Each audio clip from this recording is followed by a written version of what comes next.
Order तो 48 घंटे के अंदर रिवॉक हो गया और एक ऑर्डर फिर कुछ ही दिनों में रिवॉक होकर फिर उनको प्रिंसिपल के पोस्ट पे बैठा दिया गया। अनक्लेम डेड बॉडी भी वो बेचते थे और कुछ प्राइवेट मेडिकल कॉलेज जैसे ये अनक्लेम बॉडी वो वर्कशॉप के लिए दे देते थे, डिसेक्शन के लिए, और डेथ रजिस्टर ही वो गायब कर दिए थे ताकि इसका कोई रिकॉर्ड ही नहीं मिले। तृणमूल कांग्रेस इस तरह से मैं स्पेसिफाई नहीं करूंगा, लेकिन उनके पीछे काफी लोगों का हाथ है और कुछ लोग मिल के ये सारे नेक्सस चलाते हैं और ये मीडिया को एक्सपोज करनी चाहिए ताकि कुछ और मासूम बच्चे उनका शिकार न हो।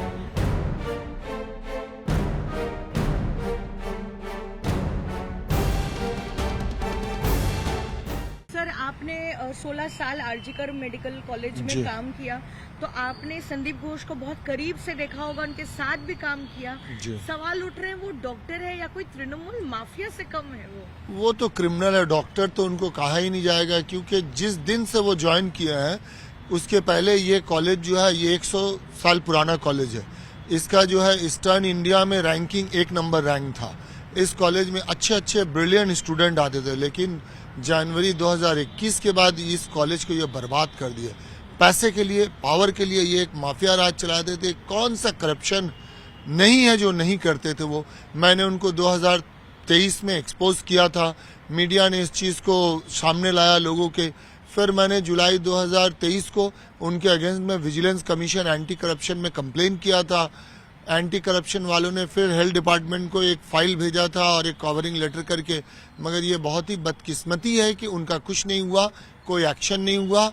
अभी लास्ट कल सिट कमेटी फॉर्मेशन किया गया है और आज से उसका इंक्वायरी शुरू हुआ। आज मुझे हेडक्वार्टर में बुलाया गया था, मैं जाके आया हूं और मैं अपना स्टेटमेंट भी दे के आया हूं। उन लोगों ने वीडियो रिकॉर्डिंग किया और मैंने कहा कि जब भी मुझे बुलाया जाएगा मैं कोऑपरेट करूंगा। मगर इस बीच इतना लंबा वक्फा में उन्होंने, डॉक्टर संदीप घोष ने जो जुर्म किया है और स्टूडेंट लोगों का जो जिंदगी से खेला है, इसका जवाब कौन देगा? इसके साथ इंसाफ कौन करेगा? कई स्टूडेंट का उन्होंने लाइफ बर्बाद कर दिया, बहुतों का उन्होंने इंटर्नशिप कंप्लीशन सर्टिफिकेट नहीं दिया।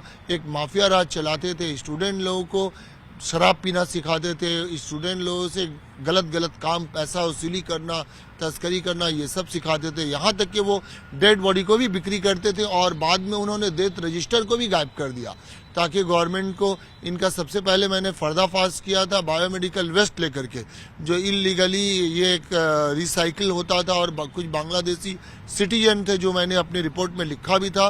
20 मार्च 2023 को मैंने अपना रिपोर्ट सबमिट किया, 2 घंटे के अंदर मेरा ट्रांसफर हो गया। 21 मार्च को MSVP ने पूरा इस कमेटी को डिसॉल्व कर दिया और ये सारे रिपोर्ट को चाप दिया। फिर भी मैं शुक्रगुजार हूँ मीडिया का, जिन्होंने उनको एक्सपोज किया। उनके सारा करतूत मैंने मीडिया के सामने, मीडिया के थ्रू यहाँ के अवाम को बताने की कोशिश किया। सारे मीडिया ने सपोर्ट किया, मैंने उनको डॉक्यूमेंट भी दिया। मगर मेरी बदकिस्मती है और संदीप घोष की खुशकिस्मती कि वो हर बार बचते गए। आज इतना बड़ा हादसा हो गया, इतना कुछ हो गया। अगर शुरू में गवर्नमेंट इनके अगेंस्ट में एक्शन लेता तो शायद ये सब कुछ नहीं होता। दादा, आप कह रहे थे कि विजिलेंस और एंटी करप्शन में आपने जब वो कंप्लेन दर्ज कराई थी, उनको क्लीन चिट दे दी सरकार ने। कुछ कोई एक्शन ही, बहुत ही इन्फ्लुएंशियल उनके ऊपर, उनका कुछ ब्लेसिंग है, कुछ लोगों का हाथ है। जब 2 बार उनका ट्रांसफर हुआ, एक ऑर्डर तो 48 घंटे के अंदर रिवॉक हो गया और एक ऑर्डर फिर कुछ ही दिनों में रिवॉक होकर फिर उनको प्रिंसिपल के पोस्ट पे बैठा दिया गया। तो मैं ये इन्फ्लुएंशियल नहीं तो और क्या बोलूंगा। क्या कोई तृणमूल कांग्रेस नेताओं का हाथ है? देखिए, तृणमूल कांग्रेस इस तरह से मैं स्पेसिफाई नहीं करूंगा, लेकिन उनके पीछे काफी लोगों का हाथ है और कुछ लोग मिल के ये सारे नेक्सस चलाते हैं और ये मीडिया को एक्सपोज करनी चाहिए ताकि कुछ और मासूम बच्चे उनका शिकार न हो।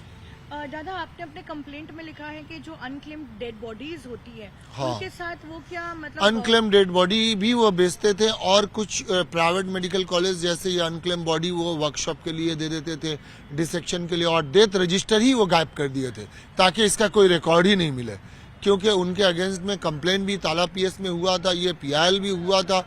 मगर ये है कि ये इतना इन्फ्लुएंशियल है कि हर जगह से ये बचते गया। मगर एक तो कहावत है नहीं कि ऊपर वाले की लाठी में आवाज नहीं होता।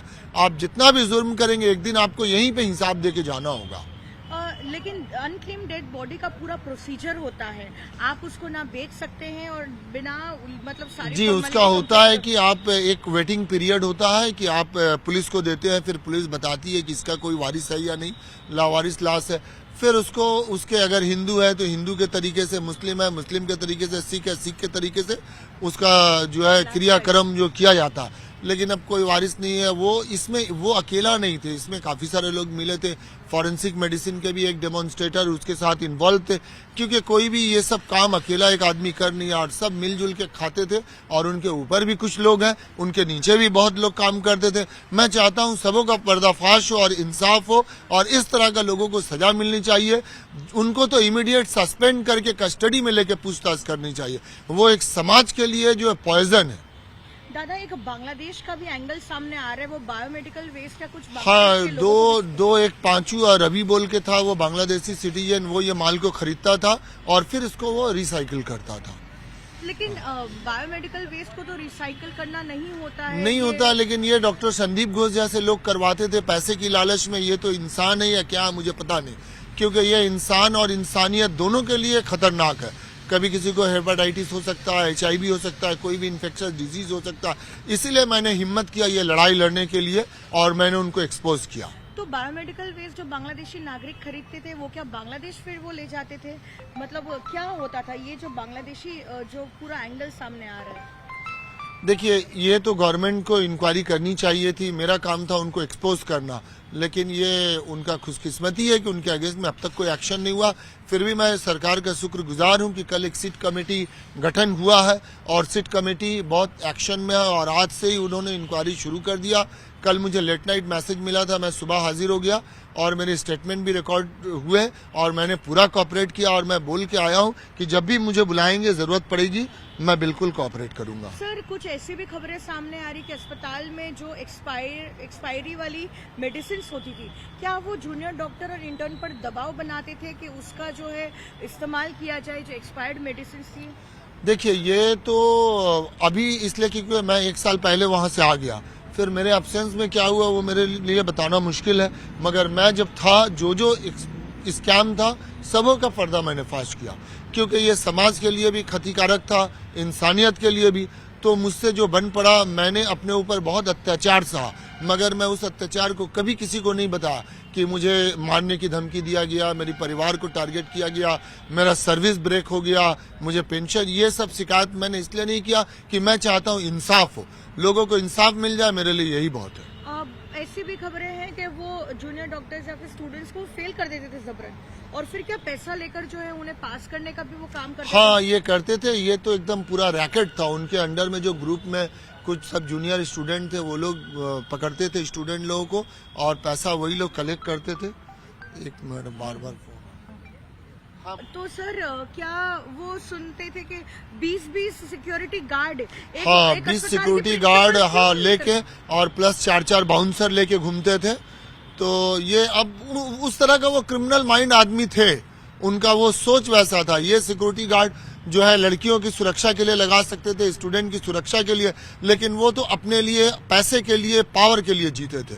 कभी इंसानियत से, स्टूडेंट से उनका नाता ही नहीं रहा। क्या सेक्स रैकेट, ड्रग रैकेट वाकई देखिए, इन्वॉल्व? ड्रग रैकेट के बारे में नहीं पता और सेक्स रैकेट भी ये गलत बात है, बट एडल्टरी होता था। उनके कुछ दोस्त थे जो गेस्ट हाउस में बीच बीच में लड़कियां लेके आते थे, और उनका जो जूनियर डॉक्टर या पेट स्टूडेंट लोग थे, वो भी कभी कभी लड़कियां गेस्ट हाउस में लेके आते थे। ये बात आखिरी सवाल आपसे, क्योंकि एक जूनियर डॉक्टर का रेप और मर्डर हुआ है, बेहद अनफॉर्चुनेट है ये, तो क्या आपको लगता है कि ये सिर्फ एक रेप एंड मर्डर का केस है या इसके देखिए, चूंकि ये मैटर CBI देख रही है और फिर सुप्रीम कोर्ट भी इसमें इन्वॉल्व है, तो मेरे लिए ये कमेंट करना मुनासिब नहीं होगा जब तक इसका रिजल्ट नहीं आता। आरजीकर अस्पताल के पूर्व प्रिंसिपल संदीप घोष पर हमने बड़ा खुलासा किया है। इसी अस्पताल में कार्यरत पूर्व डिप्टी सुपरिंटेंडेंट अख्तर अली ने बड़ा बयान दिया है और ये खुलासा किया है कि 2023 में इसी संदीप घोष के खिलाफ उन्होंने विजिलेंस में और साथ ही एंटी करप्शन ब्रांच में एक शिकायत दर्ज कराई थी, और उस शिकायत में कई ऐसे गंभीर आरोप भी लगाए थे, लेकिन राज्य सरकार ने उन्हें क्लीन चिट दे दी थी। लेकिन अब जहां लगातार सवाल उठ रहा है संदीप घोष पर, 2 दिन पहले राज्य सरकार ने SIT का गठन किया और अब ये कार्यवाही करेगी कि 2021 जनवरी से जब से पूर्व प्रिंसिपल संदीप घोष आरजीकर अस्पताल में कार्यरत हुए तब से लेकर अब तक कितने फाइनेंशियल इरेगुलरिटी हुई है और साथ ही कितना करप्शन किया गया है। लेकिन इस बीच अख्तर अली ने जो खुलासा किया है वो किसी को भी जो है हिला के रख देगा। आपको बताएं, उन खुलासों में कहा गया है कि सबसे पहले इलीगल डिस्पोजल होता था डेड बॉडी का, यानी कि संदीप घोष जो है ये करते थे अपने अस्पताल में जो अनक्लेम्ड डेड बॉडी होती थी उसे प्राइवेट अस्पतालों को बेच दिया जाता था। साथ ही आरोप ये भी है कि जो परिवार आते थे पोस्टमार्टम कराने अपने परिवार वालों का, उनसे कंसेंट और अनुमति लेने के बिना ही उसे वर्कशॉप में भेज दिया जाता था। ये न सिर्फ प्रोटोकॉल के खिलाफ था लेकिन ये एक इलीगल काम है और ये क्राइम भी है, क्योंकि जब वर्कशॉप में डाइसेक्शन होता था अलग अलग डिपार्टमेंट में अस्पताल में और उसके बाद वो शव जब पोस्टमार्टम के लिए जाता था तब नेचर ऑफ इंजरी वो बिल्कुल बदल जाती थी।